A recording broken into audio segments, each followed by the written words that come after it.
To access Live View, go to the Control Panel and click the Live View button. When you first enter the Live View section, you'll see your list of NVRs on the left, and on the bottom left, we'll see the Grid Selection button. This button allows us to choose how many cameras we display live at a time. Viewstation can view up to 64 cameras live simultaneously. For now, I'll select the 16 camera grid. To start Live View, you can simply double click the NVR. If you have multiple NVRs, you can double click to switch between each location. To maximize a single camera, simply double click on the live feed. Double click to return back to the full grid.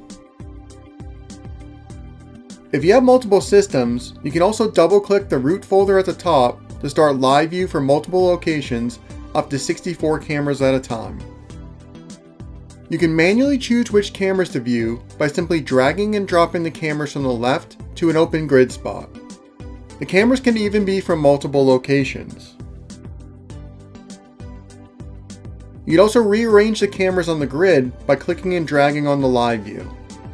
In the next section, we'll talk about saving any custom grid that you make.